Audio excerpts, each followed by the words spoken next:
त्याची मालकी बदलायची नव्हती, हा सहकारीच ठेवायचा होता। आणि म्हणून राहुल दादांनी जे प्रयत्न केले, मी तुम्हाला खरंच सांगतो, मागच्या वेळेस आलो होतो तर माझे केस जास्त दिसत होते, कमी झाले थोडे, हे यांच्यामुळेच। या कारखान्यापायी यांनी माझ्या केसांवर असा घाला टाकला। रोज कारखाना, सकाळी कारखाना, संध्याकाळी कारखाना, दुपारी कारखाना, खाताना कारखाना, झोपताना कारखाना। मी म्हटलं बाबा एकदाच करा।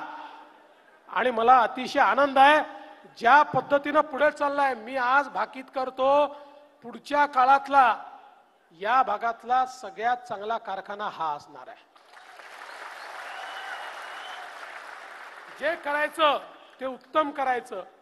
आज आपलं जे सरकार आहे, तुम्ही बघा, मगाशी दादांनी सांगितलं, आपलं सरकार सातत्याने शेतकऱ्यांच्या पाठीशी उभं आहे। हा जो इन्कम टॅक्सचा मुद्दा आहे, आज आलेला मुद्दा नाहीये। 20-22 वर्ष आमच्या कारखान्यांवर आणि पर्यायानं आमच्या शेतकऱ्यांवर इन्कम टॅक्सची तलवार त्या ठिकाणी लटकली होती। कमीत कमी 6 वेळा माननीय पवार साहेब स्वतः डेलिगेशन घेऊन त्या ठिकाणी प्रणव मुखर्जी आणि मनमोहन सिंग साहेबांकडे गेले, पण ही तलवार निघू शकली नाही। आमचे अमित भाई शहा सहकारिता मंत्री झाले, आम्ही एक डेलिगेशन घेऊन गेलो आणि त्या ठिकाणी अमित भाईंनी सांगितलं काळजी करू नका, मोदीजींना भेटले आणि एका झटक्यात 10,000 कोटी रुपयाचा इन्कम टॅक्स शेतकऱ्यांचा माफ करून टाकला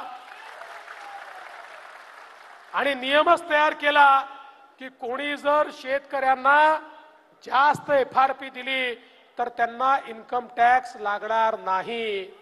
आज उसाचं राजकारण हे भाजपवाल्यांना काय समजतं असे जे म्हणत होते त्यांच्या नाकावर टिच्चून आज या महाराष्ट्रातली कारखानदारी उभी आहे, तर ती नरेंद्र मोदीजींच्या निर्णयांमुळे उभी आहे।